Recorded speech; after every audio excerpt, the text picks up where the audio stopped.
Welcome to Greyshelf. With beautiful views, not much resources. And your prospects, if you're not prepared, are next to none.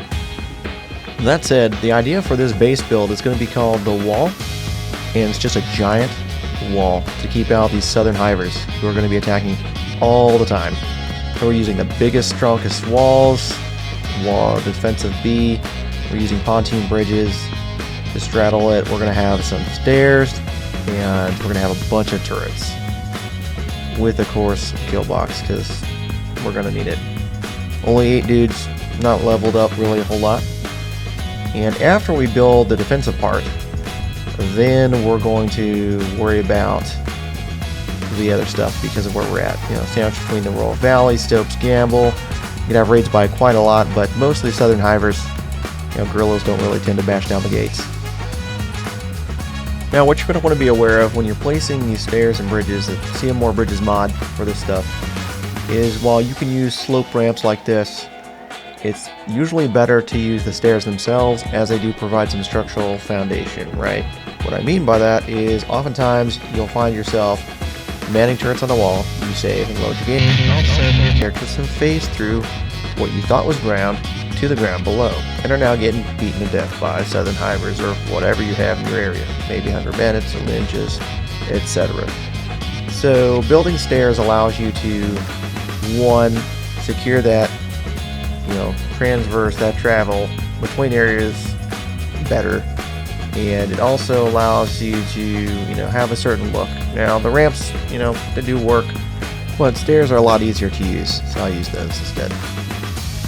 One thing you're going to want to be careful about is don't build turrets on that bridge portion for the main gate. That raised portion there tends to have even more problems than usual with placing objects with your characters phasing through to the ground. In general, bigger objects in Kenshi, more meshing problems or potential problems. So with this build, wanted to have a cool look. There's an underground section underneath the bridges. It makes it a little bit problematic to build, but kind of go for the James Bond look. I don't remember which movie it was that has the Swedish ice fortress or whatnot. This big old bunker looking things, the slit on the ends. Hey, Sakuro here. This is like the 14th time I've done this commercial, so do me a favor. Check out our Let's Build Kenshi series. There's a tons of stuff here that's fun and informative. And if you subscribe, you can see more stuff like stories with me and me. Back to the video. So long term, you'd want to have a trading outpost because of the fact that you do have scarce resources here.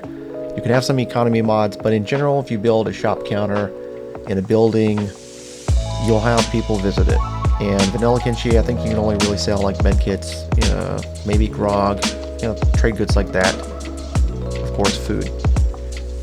But in building this, kind of every time I do a Let's Build, I kind of look at the terrain, the surrounding environment, and build not just for function but also form. Like, how's it look? Does it look cool?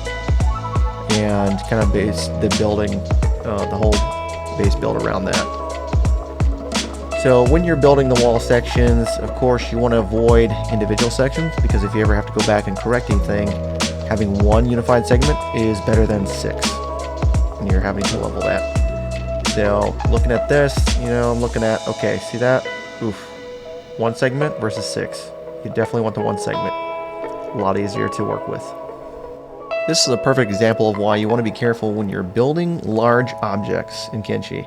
My characters have all fallen through upon loading into this lower portion underneath the bridges. Now, while that looks cool, I do want them to be able to use this section, so I've got to retool here. I'm gonna have to take some of the bridges and reconfigure them so that should this happen again, we can do that. Plus, it's also a little more functional if we ever want to make any kind of layered solution later, some building stuff in the wall itself, we're going to want to do this. So again, CM Bridges allows you to play around with different kinds of bridges, pontoon, metal arch, etc.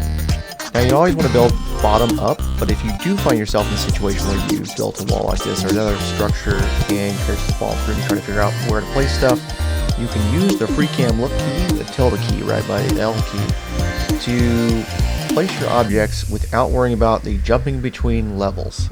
So what you'll have to do is go in before you do the tilde key, select the item that you want to place, make sure your cursor is in the center of the screen to make it easier to move around and place the object, and then you can go ahead, once you've grabbed the object and put your cursor, press the tilde key for the free cam look, center on where you want to place it, and place it down, and you won't be able to rotate or anything, but you can rough in where you want items, and then later go back in once you've roughed it in and do the fine adjustments.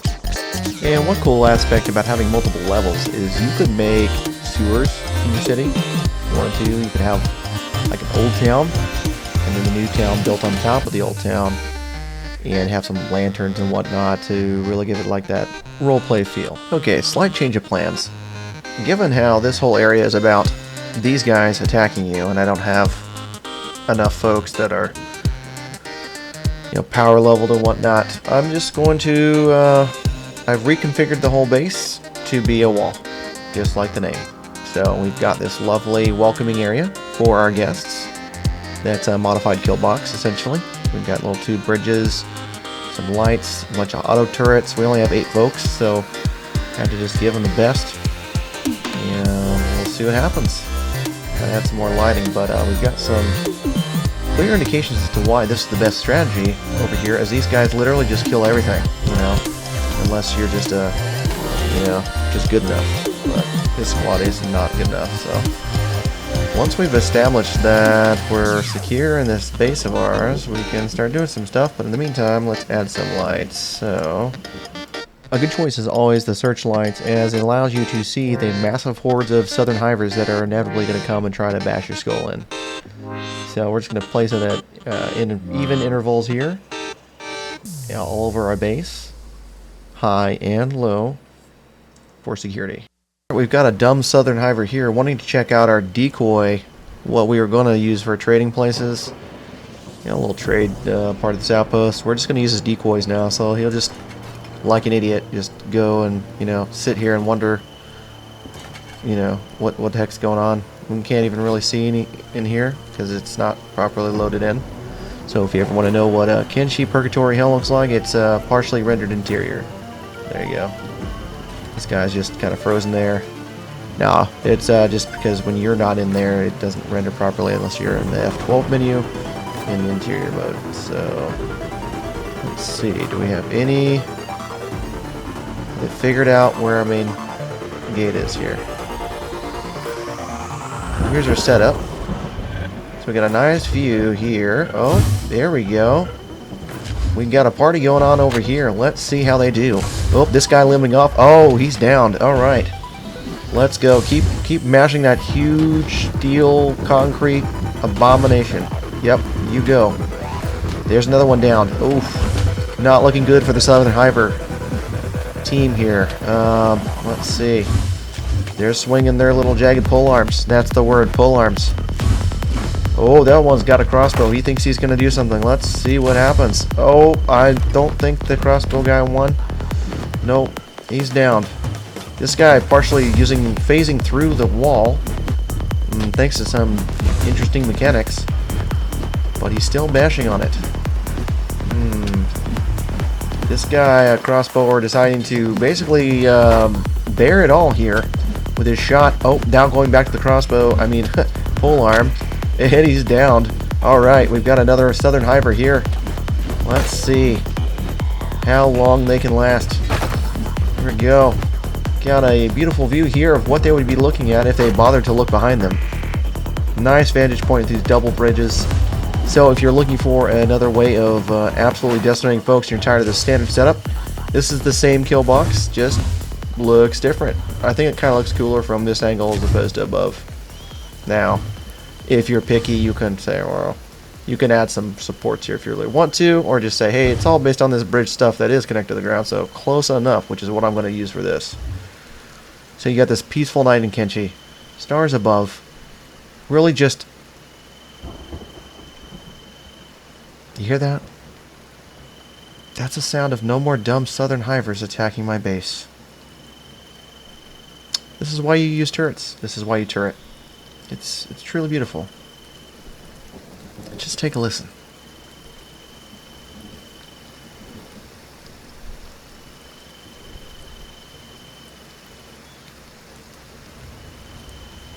Guys, just waiting for the next wave here. All you gotta do for this is use a couple of the CMore Bridges mods. You use a small metal arch bridge. You build a couple of those, and you put the pontoon bridges over it, as there's less issues with falling through the bridge to the ground below. Oh, here's the next squad. Will they do any better than the last one? But Kings doesn't like the skeletons.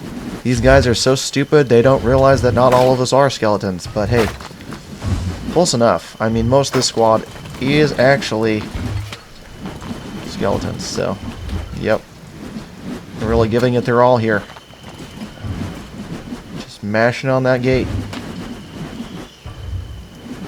We got some nice benches if there were some people that weren't attacking us to sit on. We've got our little mining camp here.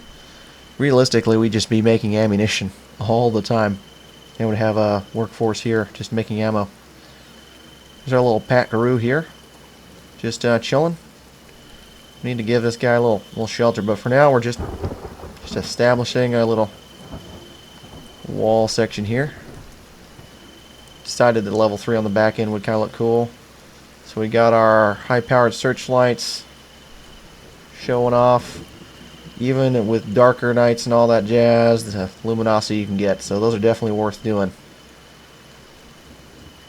I put some buildings on the end cap here. Yeah, it's one of the random things Kenshi can do is delete wall segments. It doesn't usually happen, but it did in this case, and I was like, well, this would look cooler with a little L building next to the triangle looking building here. So we can populate that in a minute, but like this almost looks like one building. It would be kind of cool if you could figure out how to trick it into it being one building, but I don't think you can actually do that. So, but yeah, we got some standard wind turbines here, and pretty cool little setup. If you went to the top of this, probably could see that Hivers village over here. Look at that. I don't think they can actually go to the top in this building, so it's a little unfortunate, but probably can make stairs if we really wanted to. There's some gorillas down there. Oh, look at the planets. Look at that loading bar. Fascinating. Kenshi is beautiful, though. So, some well-deserved peace and quiet here for a minute.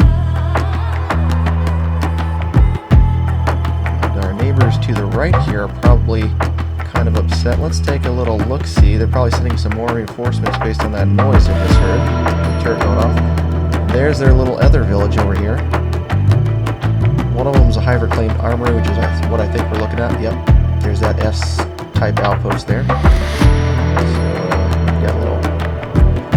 If I were to make a bigger version of this, I'd probably make some ridiculous bridge contraptions so we can have a viewpoint and like snipe it from here. That would be fun, but probably not for this build.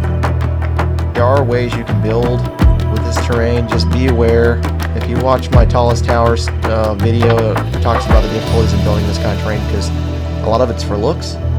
So you got to be very careful as to how you place the stairs and whatnot against anchor points on the ground mesh where it's actually going to work. But if you do it right, it can look really amazing.